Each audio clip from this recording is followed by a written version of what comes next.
ಅನ್ವೇಷಣೆ, ಪ್ರಗತಿಪರ ವಿಚಾರಗಳಿಗೆ ವೇದಿಕೆ, ದ್ವೈಮಾಸಿಕ ಪತ್ರಿಕೆ, ಸಮಕಾಲೀನ ಸಾಹಿತ್ಯ ಜಾಲತಾಣ ಸಾಹಿತ್ಯ ವಿಸ್ತರಿಸಿಕೊಳ್ಳುತ್ತಿರುವ ಬದುಕಿನ ವಿವಿಧ ಆಯಾಮಗಳ ಬಗ್ಗೆ, ಬದಲಾಗಲೇಬೇಕಾದ ಸೃಷ್ಟಿ ಕ್ರಿಯೆ, ಶೈಲಿ, ವಸ್ತು, ವಿನ್ಯಾಸ, ವಿಮರ್ಶಾ ಮಾನದಂಡಗಳ ಬಗೆಗೆ ಮುಕ್ತ ಚರ್ಚೆಯ ಅಗ್ರವೇದಿಕೆ, ಹಿರಿಕಿರಿಯ ಲೇಖಕರನ್ನು ಒಳಗೊಂಡು ನಡೆಯುತ್ತಿರುವ ಸಮಕಾಲೀನ ಸಾಂಸ್ಕೃತಿಕ ಸಂವಾದಕ್ಕೆ ತೆರೆದ ವೇದಿಕೆ, ಪ್ರಗತಿಪರ ವಿಚಾರಗಳ ದಾಖಲೆಗೆ ಅನ್ವೇಷಣೆ. ಈ ಪತ್ರಿಕೆಯ ಸಂಪಾದಕರು ಆರ್ಜಿಹಳ್ಳಿ ನಾಗರಾಜ್, ಕವಿ, ವಿಮರ್ಶಕ, ಲೇಖಕ. ಇವರ ಶ್ರೀಮತಿ ಡಾಕ್ಟರ್ ಎಚ್.ಎಲ್. ಪುಷ್ಪ ಅವರು ಈ ಸಂಚಿಕೆಯಲ್ಲಿ ಬರೆದಂತಹ ಒಂದು ವಿಮರ್ಶಾತ್ಮಕ ಲೇಖನದ ಓದು. ಹಾಡು ಪಾಡುಗಳ ನಡುವೆ ಚಿತ್ತಾಲರ ಕಾವ್ಯ. ಲೇಖಕಿ ಎಚ್.ಎಲ್. ಪುಷ್ಪ. ಏಕೆ ಇದು, ಏನು ಇದು, ಎಂತು ಇದು ಎನ್ನಬೇಡ, ಚೀರಿದರು ಬ್ರಹ್ಮಾಂಡ ಬಿರಿವಂತೆ, ಬಾನ ತಳ ಚಿಪ್ಪೊಡೆದು ಸಿಡಿಯುವಂತೆ ಕೂಗಿದರು ಹೊರಲಿದರು, ದಿಕ್ಕುಗಳು ಕದ ಕದ ಬಡಿದು ನರಳಿದರು. ಆಹಾ, ನಿರುತ್ತರ ನಿರುತ್ತರ ಸೃಷ್ಟಿ. ದುಃಖ ಗೀತ ಕಾವ್ಯದ ಒಂದು ಭಾಗ. ತುಂಬಿದ ಜಗತ್ತಿನ ನಡುವೆ ಒಂಟಿಯಾಗಿ ನಿಂತ ತಬ್ಬಿಬ್ಬಾದ ಅಸಹಾಯಕನೊಬ್ಬನನ್ನು ಚಿತ್ರಿಸುವ ಚಿತ್ರವಿದು. ಸೂಕ್ಷ್ಮ ಸಂವೇದನೆಯನ್ನುಳ್ಳ ಮನುಷ್ಯನಿಗೆ ಸದಾ ಕಾಡುವ ಸಮಸ್ಯೆ ತನ್ನ ಅಸ್ತಿತ್ವದ್ದಾಗಿದೆ. ಕೆದಕಿದಷ್ಟು ಹೊರಬರುವ ನೋವಿನ ದಾರಿಯೇ ಈ ಸಮಸ್ಯೆಯಲ್ಲಿ ಅಡಗಿದೆ. ಕವಿತೆಯ ಸೃಷ್ಟಿ ಸದಾ ಕಾಲ ಸುಖ ಹೊಮ್ಮಿಸುವಂಥದ್ದಲ್ಲ, ಕನವರಿಕೆ ಕಟ್ಟಿಕೊಡುವಂಥದ್ದೂ ಅಲ್ಲ. ಹಾಗೆಯೇ ಸದಾ ಕಾಲ ನೋವಿನ ಸುಳಿಯಲ್ಲಿ ಸಿಕ್ಕಿ ನರಳುವಂಥದ್ದೂ ಅಲ್ಲ. ಈ ಎಲ್ಲದರ ಸಮ್ಮಿಶ್ರಣವೇ ಕವಿತೆ. ಈ ಎಲ್ಲ ಭಾವನೆಗಳನ್ನು ತಮ್ಮ ಕವಿತೆಯಲ್ಲಿ ಮೇಳೈಸಿದ ಕವಿಯೇ ಗಂಗಾಧರ ಚಿತ್ತಾಲರು. ಕವಿ ಗಂಗಾಧರ ಚಿತ್ತಾಲರ ಶತಮಾನೋತ್ಸವ ಸಂದರ್ಭವಿದು. ಉತ್ತರ ಕನ್ನಡ ಜಿಲ್ಲೆಯಲ್ಲಿ ಹುಟ್ಟಿದ ಅವರು ತಮ್ಮ ಬರವಣಿಗೆಯನ್ನು ಆರಂಭಿಸುವ ಕಾಲಕ್ಕೆ ನವೋದಯ ಕಾವ್ಯ ಹೊಸ ತಿರುವನ್ನು ಪಡೆಯುವ ಅವಸ್ಥೆಯಲ್ಲಿತ್ತು. ಬೇಂದ್ರೆ, ಕುವೆಂಪು, ವಿನಾಯಕ, ಪೂತಿ ನರಸಿಂಹಾಚಾರ್, ಕೆ.ಎಸ್. ನರಸಿಂಹಸ್ವಾಮಿ, ಜಿ.ಪಿ. ರಾಜರತ್ನಂ ಇವರುಗಳ ನಿರಂತರ ಪ್ರಯೋಗಶೀಲತೆಯಿಂದ ಕಾವ್ಯ ಭಾಷೆಯ ಅವಯವಗಳು ಹಿಗ್ಗುವ ಪ್ರಕ್ರಿಯೆಗೆ ಒಳಗಾಗಿದ್ದವು. ಕಾದಂಬರಿ ಪ್ರಕಾರದ ಮೇಲೆ ಬೀಸಿದ ವಾಸ್ತವಿಕೆಯ ಗಾಳಿ ಕಾವ್ಯವನ್ನು ತಟ್ಟಿತು. ನಿಸರ್ಗ, ಕೋಗಿಲೆ, ಚಂದ್ರ, ಪ್ರಣಯದಂತಹ ರಂಜಕ ಕಲ್ಪನೆಗಳಿಂದ ದೂರ ಸರಿದು ಹೊಸ ವಸ್ತುಗಳ ಶೋಧನೆಗೆ ತೊಡಗಲಾಯಿತು. ಈ ಹುಡುಕಾಟಕ್ಕೆ ತೊಡಗಿದವರಲ್ಲಿ ಅಡಿಗರು, ವಿ.ಜಿ. ಭಟ್ಟ, ಎಕ್ಕುಂಡಿ, ಗಂಗಾಧರ ಚಿತ್ತಾಲರು ಮುಖ್ಯರಾಗಿದ್ದಾರೆ. ವಾಸ್ತವಾಂಶದ ಚಿತ್ರಣವನ್ನೇ ಮುಖ್ಯವಾಗಿರಿಸಿಕೊಂಡ ಪ್ರಗತಿಶೀಲತೆಯ ಕಾವು ಇಳಿಯುತ್ತಾ ಕವಿಗಳಿಗೆ ಮುಂದೇನು ಎಂಬ ಪ್ರಶ್ನೆ ಕಾಡಿ ಅವರು ಮೊರೆಹೊಕ್ಕಿದ್ದು ಮತ್ತೊಮ್ಮೆ ಆಂಗ್ಲ ಕಾವ್ಯವನ್ನೇ. ಆಂಗ್ಲ ಕಾವ್ಯದ ನವ್ಯ ಕವಿಗಳಾದ ಈಲಿಯಟ್, ಆಡೆನ್, ಸ್ಪೆಂಡರ್, ಡಿಲಾನ್ ಥಾಮಸ್ ಮುಂತಾದವರ ಕಾವ್ಯದ ಅಭ್ಯಾಸ ಮೊದಲಾಯಿತು ಎಂಬುದು ಗಮನಾರ್ಹ ಸಂಗತಿಯಾಗಿದೆ. ಹೀಗೆ ಕಾವ್ಯ ನಿರಂತರ ಏರಿಳಿತಗಳಿಗೆ ಒಳಗಾಗಿ ಎಲ್ಲ ಸಂಪ್ರದಾಯಗಳು ತಮ್ಮ ಕೊಡುಗೆಯನ್ನು ಕೊಡಲಾರಂಭಿಸಿದವು. ಹಳೆ ಕಾವ್ಯ ಸಂಪ್ರದಾಯದ ಜಾಗದಲ್ಲಿ ಹೊಸತೊಂದು ಹುಟ್ಟಿತು ಎಂದರೆ ಹಳತು ಸತ್ತಿದೆ ಎಂದರ್ಥವಲ್ಲ. ಹಳತರ ಜೊತೆಗೆ ಹೊಸತು ಒಟ್ಟೊಟ್ಟಾಗಿ ಹೆಜ್ಜೆ ಹಾಕುತ್ತಿದೆ ಎಂದರ್ಥವನ್ನು ವ್ಯಾಪಕವಾಗಿ ಪಡೆದುಕೊಳ್ಳುತ್ತದೆ. ಗಂಗಾಧರ ಚಿತ್ತಾಲರು ಈ ಮೂರೂ ಸಂಪ್ರದಾಯಗಳಲ್ಲಿ ತಮ್ಮನ್ನು ತೊಡಗಿಸಿಕೊಂಡವರಾಗಿದ್ದಾರೆ. ವಿಕ್ರು ಗೋಕಾಕರ ವರ್ಣಕುಂಜದಿಂದ ಹೊರಗೊಂಡು ಪ್ರಖ್ಯಾತರಾದವರಲ್ಲಿ ವಿ.ಜಿ. ಭಟ್ಟ, ಗಂಗಾಧರ ಚಿತ್ತಾಲ, ಸುರಂ ಎಕ್ಕುಂಡಿ ಮುಖ್ಯರಾದವರಾಗಿದ್ದಾರೆ. ಗಂಗಾಧರ ಚಿತ್ತಾಲರು ತಮ್ಮ ಗುರುಗಳಾದ ಗೋಕಾಕರ ಸಾಹಿತ್ಯ ಶೈಲಿಗೆ ಹೆಚ್ಚು ಹೊಂದಿಕೊಂಡರೆ, ವಿ.ಜಿ. ಭಟ್ಟ ಮತ್ತು ಸೂರಂ ಎಕ್ಕುಂಡಿಯವರು ತಮ್ಮದೇ ಆದ ವಿಶಿಷ್ಟ ಕಾವ್ಯ ಶೈಲಿಯನ್ನು ರೂಢಿಸಿಕೊಂಡರು. ಗೋಕಾಕರಂತೆ ಚಿತ್ತಾಲರು ಮಾನವ ವಿಕಾಸದಲ್ಲಿ ಪ್ರಗತಿಶೀಲತೆಯಲ್ಲಿ ವಿಶ್ವಾಸ ಇರಿಸಿಕೊಂಡವರು. ನೇರ ಸರಳ ನಿರಾಡಂಬರ ಶೈಲಿಯನ್ನುಳ್ಳ ಚಿತ್ತಾರರು ಪ್ರತಿಕ್ರಿಯಾತ್ಮಕ ದಾರಿ ಬಿಟ್ಟುಕೊಟ್ಟು ನವ್ಯ ಮಾರ್ಗಕ್ಕೆ ಸೇರಿದವರಾಗಿದ್ದಾರೆ. ಈ ಅಂಶವನ್ನು ಶಾಂತಿನಾಥ ದೇಸಾಯಿಯವರು ಸ್ಪಷ್ಟವಾಗಿಯೇ ಮುಂದಿನಂತೆ ಗುರುತಿಸುತ್ತಾರೆ. ರಮ್ಯ ಕಾವ್ಯದ ದಂಡೆಯಲ್ಲಿ ನಿಂತು ಹೊಸ ಅವಶ್ಯಕತೆಗಳತ್ತ, ಹೊಸ ಸಾಧ್ಯತೆಗಳತ್ತ ಮುಖ ಮಾಡಿ ಸ್ವಾತಂತ್ರ್ಯೋತ್ತರ ಕಾಲದ ಕರೆಗೆ ಹೋಗೊಟ್ಟು ಹೊಸ ಆಹ್ವಾನಗಳನ್ನು ಸ್ವೀಕರಿಸಿದ ಬುದ್ಧಿಜೀವಿಗಳಲ್ಲಿ ಚಿತ್ತಾರರು ಅಗ್ರಗಣ್ಯರು.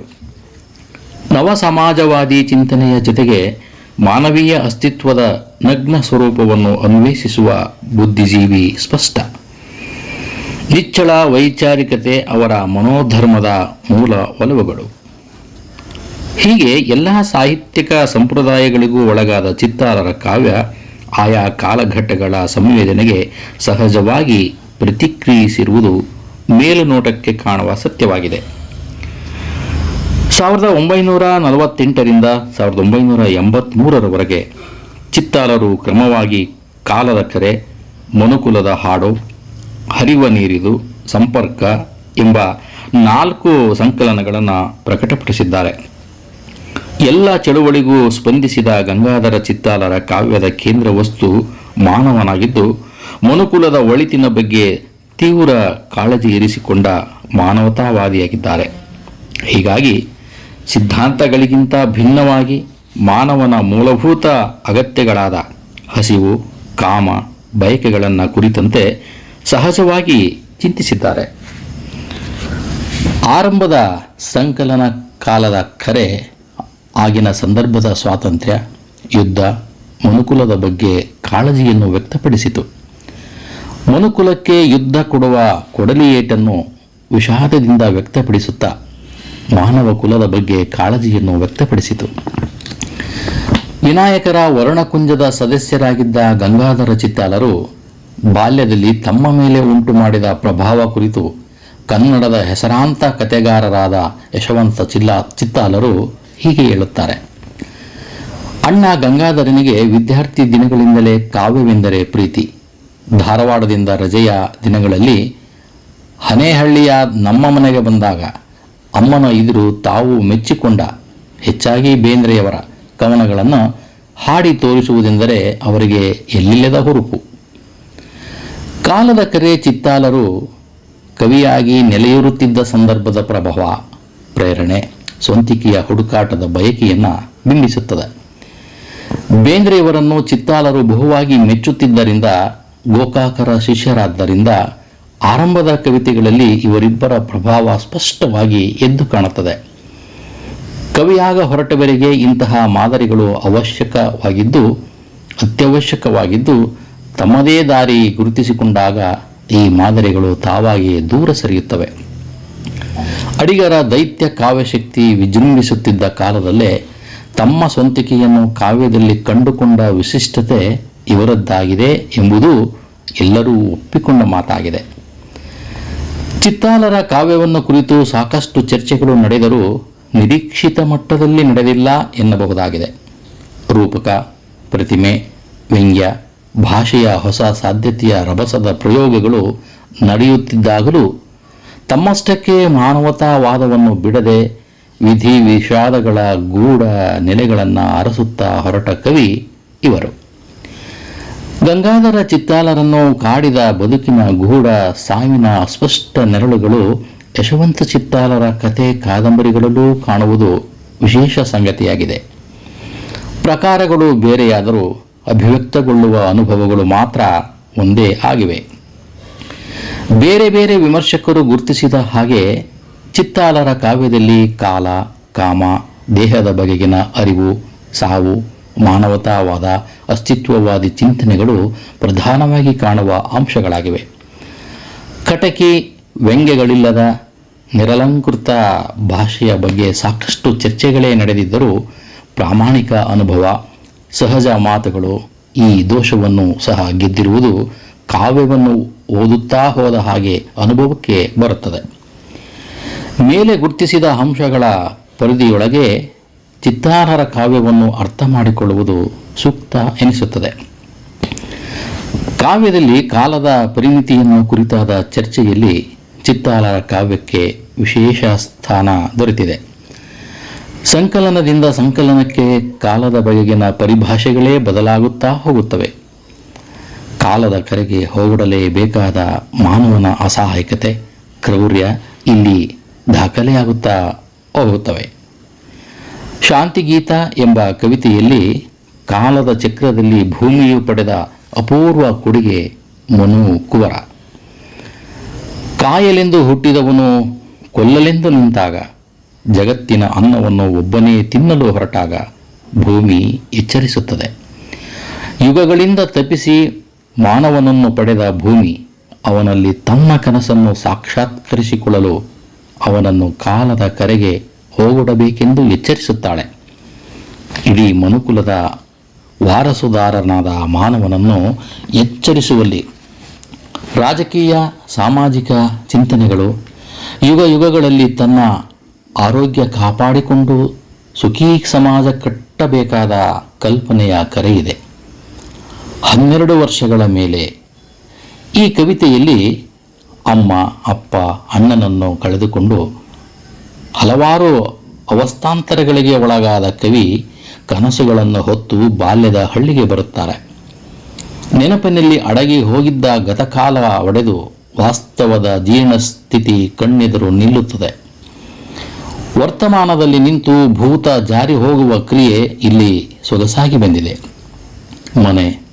ಮನೆ ಸುತ್ತಲಿನ ಪರಿಸ್ಥಿತಿ, ತಾಯಿಯ ಒಲವು, ತಂದೆಯ ಅಕ್ಕರೆ, ಅಣ್ಣ ತಮ್ಮಂದಿರ ಮಮತೆ ನೆನಪಿಗೆ ತರಿಸಿದರೂ ಮನೆ ಕುಸಿದು ಮಣ್ಣಿನ ಗುಪ್ಪೆ ಕಳೆದು ಹೋದ ಲೋಕದ ಚಿತ್ರಣ ಕೊಡುತ್ತದೆ.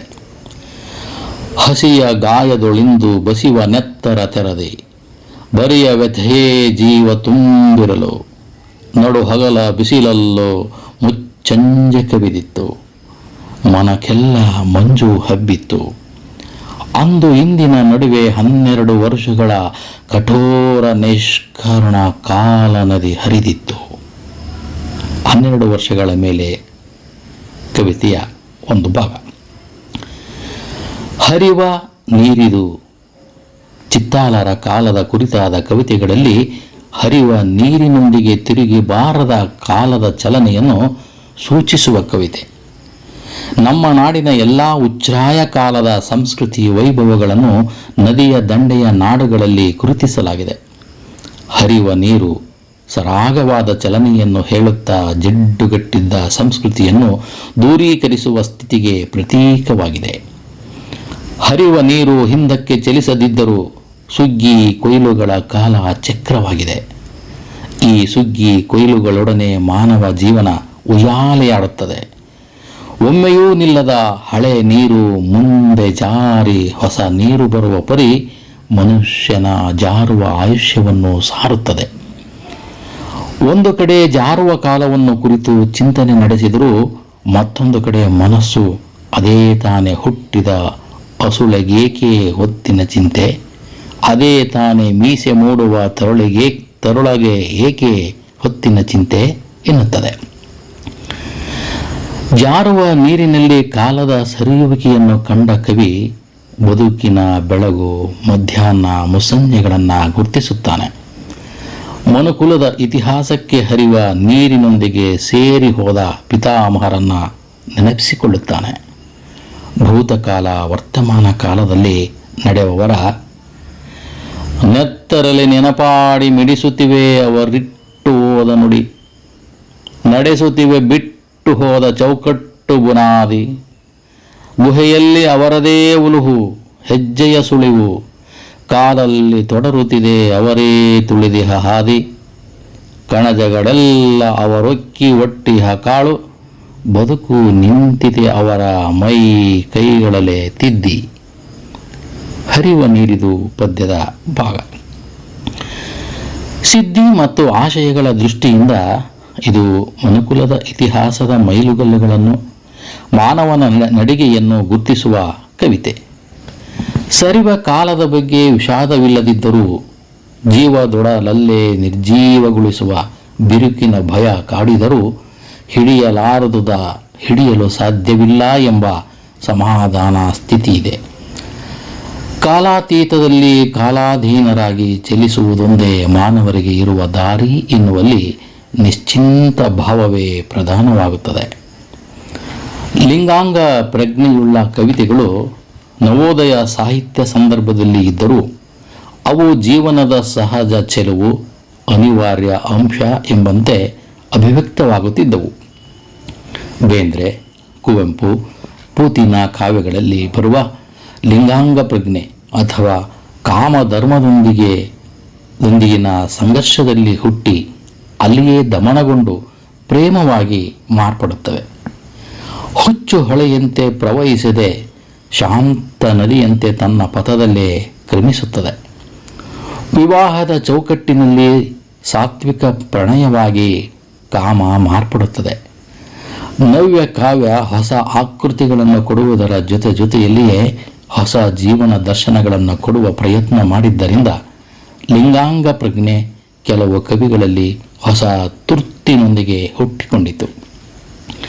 ಜಡಗೊಂಡ ಸಾಂಪ್ರದಾಯಿಕ ಮೌಲ್ಯಗಳ ವಿರುದ್ಧ ನವ್ಯ ಸಾಹಿತ್ಯ ತನ್ನ ಸ್ಫೋಟಕ ಶಕ್ತಿಯನ್ನು ಪ್ರಕಟಿಸಿದ್ದು ಕಾಮವೆಂಬ ಹೊಸ ವಿಷಯ ಮಂಡನೆಯಲ್ಲಿ ಈ ಪರಂಪರೆಯಲ್ಲಿ ಬಂದ ರಾಮಚಂದ್ರ ಶರ್ಮರ ಕಾವ್ಯ ಕಾಮ ಮತ್ತು ಹಿಂಸೆಯ ವಿವಿಧ ಮುಖಗಳನ್ನು ಕೊಟ್ಟರೆ, ಕಂಬಾರರು ತಮ್ಮೊಳಗೇ ಇರುವ ಈ ದೈವಿ ಶಕ್ತಿಯ ಬಗ್ಗೆ ಕುತೂಹಲ ಸಂಭ್ರಮವನ್ನು ವ್ಯಕ್ತಪಡಿಸಿದರು.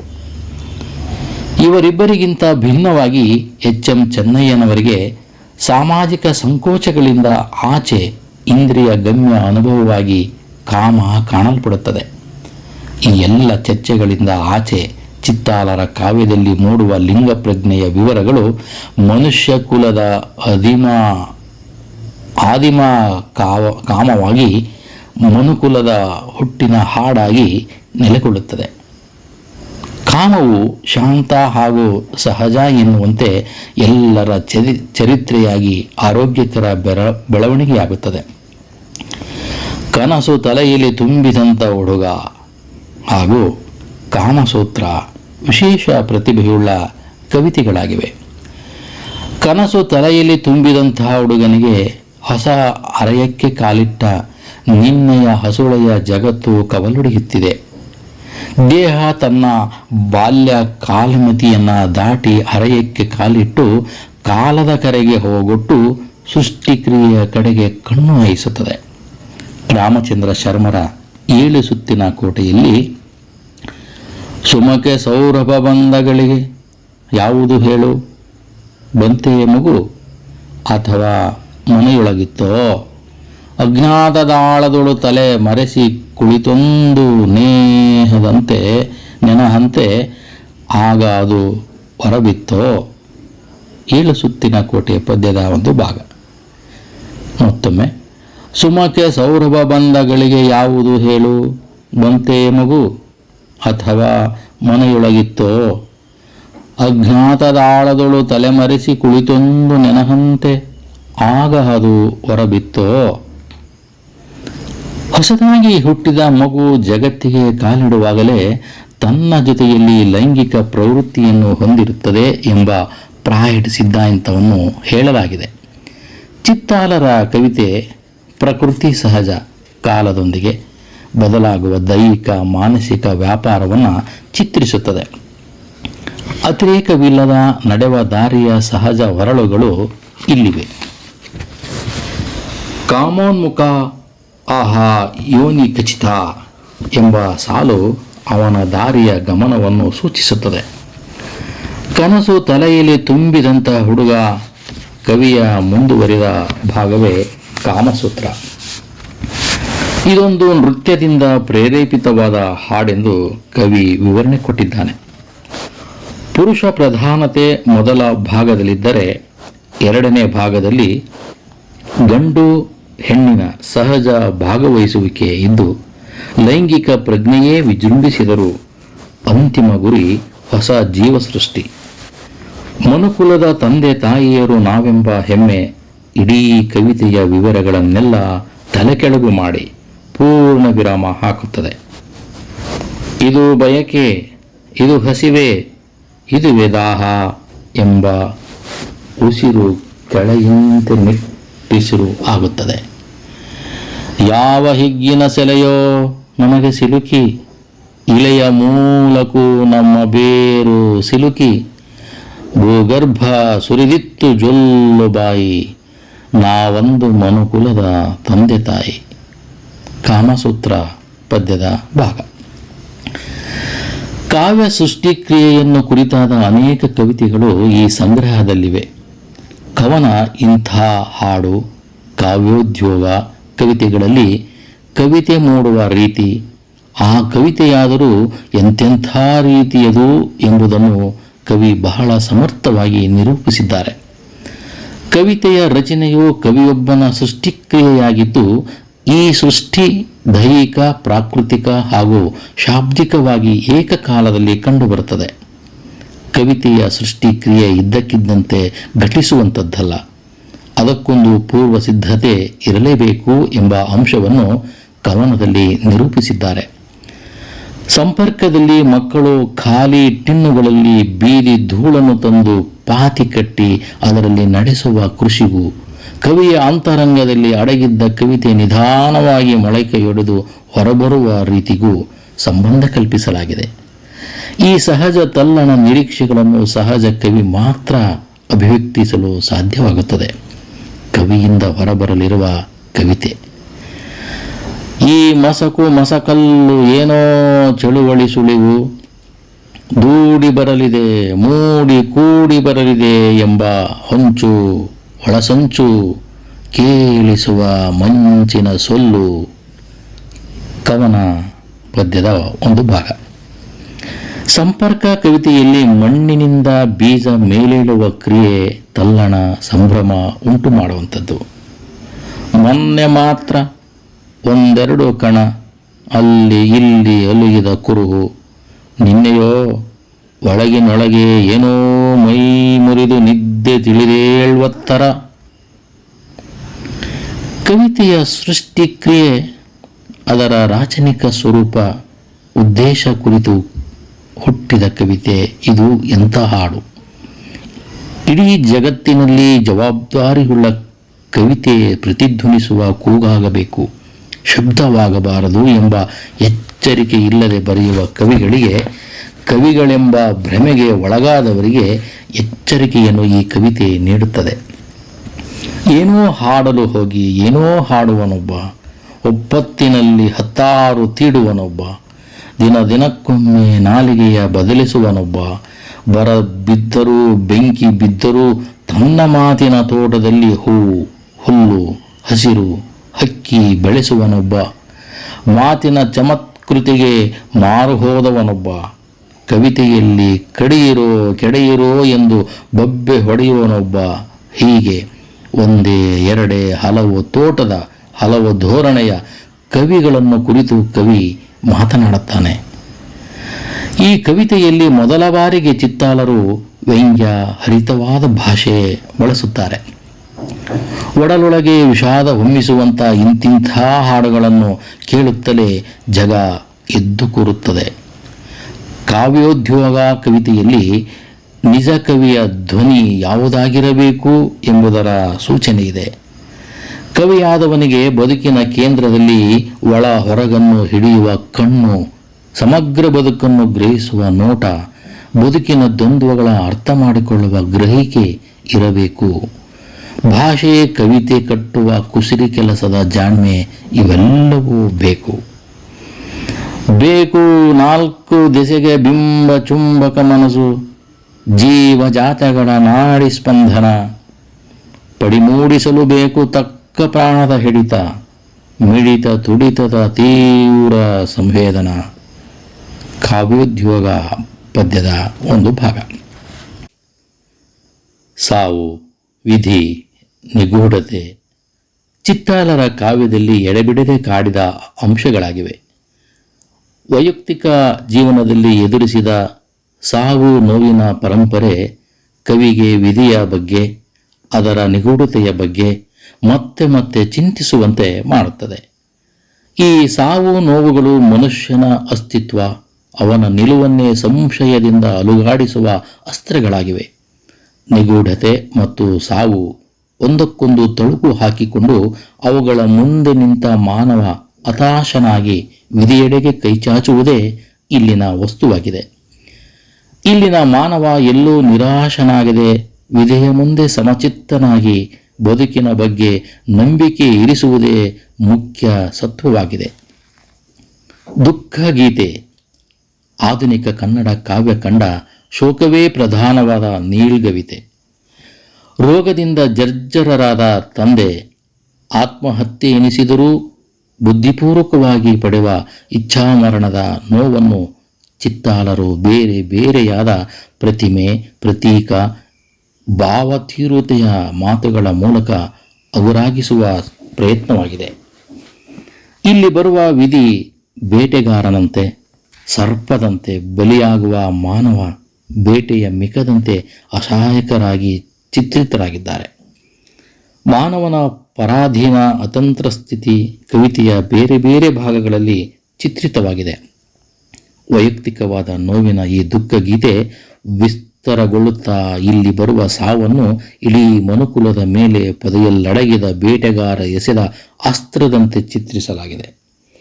ಕಷ್ಟ ಕೋಟಲೆಗಳ ಮಧ್ಯೆ ಬದುಕ ಸಾಗಿಸ ಹೊರಟ ಶಾಪಗ್ರಸ್ತ ಪ್ರಕೃತಿಯ ಮಧ್ಯೆ, ಬಂಧು ಬಾಂಧವರ ಮಧ್ಯೆ, ಲೌಕಿಕ ವ್ಯಾಪಾರಗಳ ಮಧ್ಯೆ ಗೆಲ್ಲಲೆತ್ನಿಸುವ ಗೀತೆಯೇ ದುಃಖ ಗೀತೆ.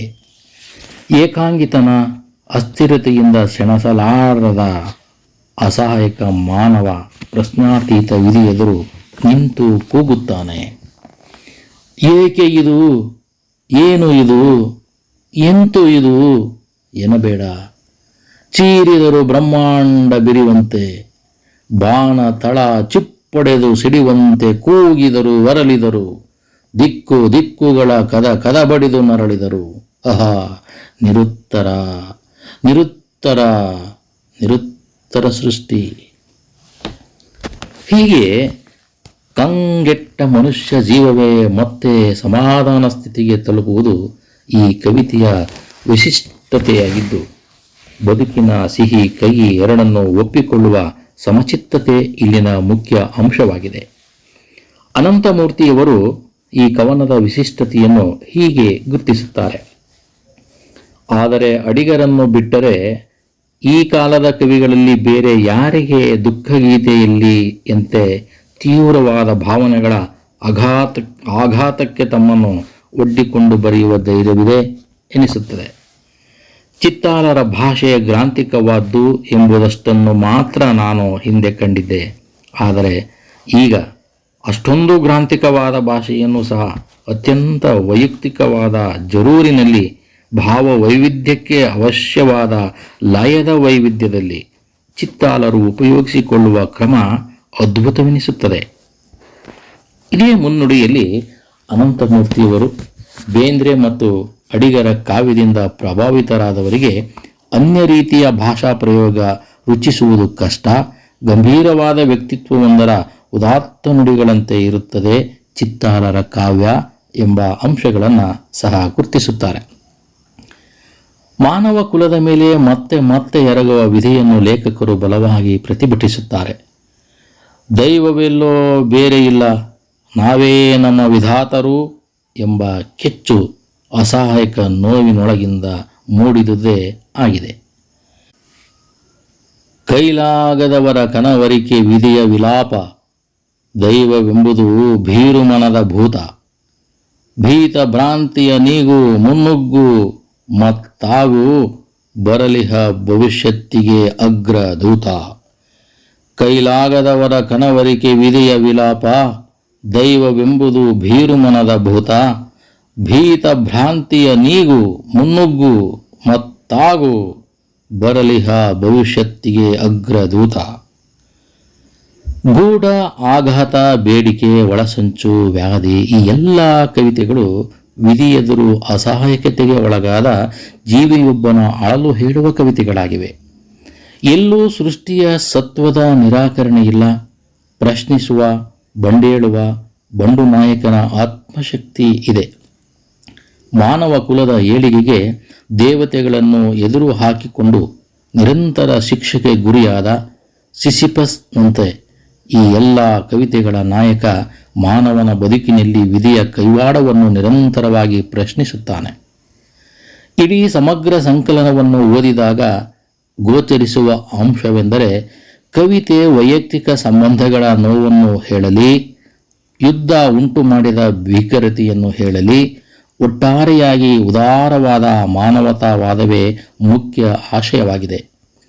ಈ ಸಂದರ್ಭದಲ್ಲಿ ಡಿ.ಆರ್. ನಾಗರಾಜ್ರವರು ಗುರುತಿಸುವಂತೆ ಮತಾತೀತ ಮಾನವತಾವಾದದ ನೆಲೆಯಲ್ಲಿ ಬರೆಯುವ ಕವಿಗಳು ತಮ್ಮ ಸೃಜನಶೀಲ ಜೀವನದಲ್ಲಿ ಎದುರಿಸುವ ಸಮಸ್ಯೆಗಳನ್ನು ಚಿತ್ತಾಲರ ಕಾವ್ಯದ ಕೇಂದ್ರ ಭೂಮಿಕೆಯಲ್ಲಿ ಚರ್ಚಿಸಲು ಸಾಧ್ಯವಿದೆ. ಸಾಂಪ್ರದಾಯಿಕ ಶ್ರದ್ಧೆ ಪರಂಪರೆಗಳ ಒಳಗೆ ಸಂಬಂಧವಿರದ ಈ ಕವಿ ಎದುರಿಸಬೇಕಾದ ಸಮಸ್ಯೆಗಳು ಅಪಾರ. ಆಧುನಿಕ ಭಾರತದ ಸನ್ನಿವೇಶದಲ್ಲಿ ಈ ರೀತಿಯ ಸೆಕ್ಯುಲರ್ ಮಾನವತಾವಾದದ ಕವಿ ಮೊದಲು ಎದುರಿಸಬೇಕಾದ್ದು ದೀರ್ಘಕಾಲೀನ ಕಾವ್ಯ ಪರಂಪರೆಯೊಂದರ ಗೈರು ಹಾಜರಿ. ಈ ಮಾತುಗಳನ್ನು ಒಪ್ಪಿಕೊಳ್ಳುವುದಾದರೆ ಇಂತಹ ಕಾವ್ಯ ಪರಂಪರೆಯ ಹಿನ್ನೆಲೆ ಇಲ್ಲದಿದ್ದರೂ ಚಿತ್ತಾಲರ ಕಾವ್ಯ ಧರ್ಮವನ್ನೇ ಒಪ್ಪಿಕೊಂಡು ಶುದ್ಧ ಮಾನವತಾವಾದವನ್ನು ಎತ್ತಿ ಹಿಡಿಯಿತು. ಹಾಲು ಎಂಬ ಕವಿತೆ ಈ ದಿಸೆಯಿಂದ ಅವರ ಎಲ್ಲ ಕನಸು ನಿರೀಕ್ಷೆಗಳನ್ನು ಸಮೃದ್ಧವಾಗಿ ಕಟ್ಟಿಕೊಟ್ಟ ಕವಿತೆ. ವೇಗವಾಗಿ ಬೆಳೆಯುತ್ತಿರುವ ಜಗತ್ತು ಯುದ್ಧದಲ್ಲಿ ನಲುಗಿ ತತ್ತರಿಸಿದೆ. ಮನುಷ್ಯರ ನಡುವಣ ಸಂಬಂಧ ವೈರದಿಂದ ಸಂಕುಚಿತವಾಗಿದೆ. ಇಂತಹ ಸಂದರ್ಭದಲ್ಲಿ ಕವಿ ಮನಸ್ಸು ಈ ವೈಜ್ಞಾನಿಕ ಯುದ್ಧಕ್ಕೆ ಒಳಗಾಗುವ ಮುನ್ನ ಇದ್ದ ನಮ್ಮ ಸುಂದರ ಜಗತ್ತನ್ನು ಕಟ್ಟಿಕೊಡುತ್ತಾ ಮುಂದೆ ಹಿರೋಶಿಮಾ ವಿಯೆಟ್ನಾಮಿನ ಅಗ್ನಿಕುಂಡವನ್ನು ಜ್ಞಾಪಿಸಿಕೊಳ್ಳುತ್ತದೆ. ಮರಳಿ ಅಂತಹ ಸುಂದರ ಜಗತ್ತು ನಮ್ಮ ಕಣ್ಣ ಮುಂದೆ ಬರಲಿ ಎಂಬ ಆಶಯವನ್ನು ವ್ಯಕ್ತಪಡಿಸುತ್ತಾರೆ. ದಂಡೆತ್ತಿ ಬರಲಿ ಹುಲ್ಲಿನ ಹಸಿರು ಸಾಮ್ರಾಜ್ಯ, ದಂಡೆತ್ತಿ ತೊರೆವ ಕೆಚ್ಚಲುಗಳ ಹಿಂಡು, ದಂಡೆತ್ತಿ ಹಾಲು ಹೊನಲಾಗಿ ತಬ್ಬುತ್ತ ಬರಲಿ, ಸಮರಾಗ್ನಿ ನಂದಿಸಲಿ ಕ್ಷೀರ ಸಿಂಧು. ದಂಡೆತ್ತಿ ಬರಲಿ ಹುಲ್ಲಿನ ಹಸಿರು, ದಂಡೆತ್ತಿ ಬರಲಿ ಹುಲ್ಲಿನ ಹಸಿರು ಸಾಮ್ರಾಜ್ಯ, ದಂಡೆತ್ತಿ ತೊರೆವ ಕೆಚ್ಚಲುಗಳ ಹಿಂಡು, ದಂಡೆತ್ತಿ ಹಾಲು ಹೊನಲಾಗಿ ತಬ್ಬುತ್ತ ಬರಲಿ, ಸಮರಾಗ್ನಿ ನಂದಿಸಲಿ ಕ್ಷೀರ ಸಿಂಧು. ಹಸಿರು ಸಾಮ್ರಾಜ್ಯ, ಕೆಚ್ಚಲುಗಳ ಹಿಂಡು, ಹಾಲ ಹೊನಲು, ಸಮರಾಗ್ನಿಯನ್ನು ನಂದಿಸುವ ಕ್ಷೀರ ಸಿಂಧು ಯುದ್ಧದ ಬರ್ಭರತೆಯಿಂದ ವಿಕಾರಗೊಂಡ ಜಗತ್ತಿಗೆ ಮರುಜೀವವನ್ನು ಕೊಡುವ ಸಮೃದ್ಧತೆಯ ಸಂಕೇತಗಳಾಗಿವೆ. ಸಂಪರ್ಕವೆಂಬ ಕವಿತೆಯೂ ಕೂಡ ಖಾಲಿ ಟಿನ್ನಿನಲ್ಲಿ ಮಕ್ಕಳು ನಡೆಸುವ ಕೌತುಕದ ವ್ಯವಸಾಯದ ಚಿತ್ರಣ ಕೊಡುತ್ತಲೇ ಸಿಮೆಂಟ್ ಕಾಡುಗಳ ನಡುವೆಯೇ ಕುಡಿಯೊಡೆಯಬೇಕಾದ ಅಗತ್ಯವನ್ನು ಚಿತ್ರಿಸುತ್ತದೆ. ಒಡಕು ಕವಿತೆಯಲ್ಲಿ ಎಲ್ಲೋ ಮರುಭೂಮಿಯಲ್ಲಿ ಬಾಂಬ್ ಸ್ಫೋಟಿಸಿದ ಸಾಧನೆಯನ್ನು ದಪ್ಪಾಕ್ಷರದಲ್ಲಿ ಓದಿದ ಕವಿ ಇದರಿಂದ ಮುಂದೆ ಮಾನವನಿಗೆ ಉಂಟಾಗಬಹುದಾದ ಒಳಿತು ಕೆಡುಕುಗಳನ್ನು ಕುರಿತು ಚಿಂತಿಸುತ್ತಾರೆ. ಒಟ್ಟಿನಲ್ಲಿ ಚಿತ್ತಾಲರು ಚರಿತ್ರೆಯಿಂದ ಹಾಡಿದ ಗೀತವೆಲ್ಲವೂ ಆತ್ಮಚರಿತ್ರೆಯಾಗಿ ವೇದಿಸುವ ಸಂಕಟದ ಕ್ಷಣಗಳನ್ನು ತಮ್ಮ ಬೊಗಸೆಯಲ್ಲಿ ಹಿಡಿದು ಮನುಕುಲದ ಒಳಿತಿಗಾಗಿ ಹಾಡಿದ ಕವಿಯಾಗಿದ್ದಾರೆ. ಮೊದಲು ಮಾನವ ಉಳಿದದ್ದು ಆ ನಂತರ ಎಂಬ ಧೋರಣೆ ಪ್ರತಿಯೊಂದು ಕವಿತೆಯಲ್ಲೂ ಎದ್ದು ಕಾಣುತ್ತದೆ. ಇದುವರೆಗೂ ತಾವು ಕೇಳಿದ ಈ ವಿಮರ್ಶಾತ್ಮಕ ಲೇಖನ ಬರೆದವರು ಡಾಕ್ಟರ್ ಎಚ್.ಎಲ್. ಪುಷ್ಪ ಅವರು. ಹಾಡು ಪಾಡುಗಳ ನಡುವೆ ಚಿತ್ತಾಲರ ಕಾವ್ಯ ಈ ಲೇಖನವನ್ನು ಓದಿದವರು ಆರ್. ಶಿವಕುಮಾರ ಸ್ವಾಮಿ ಕುರ್ಕಿ. ನಮಸ್ಕಾರ.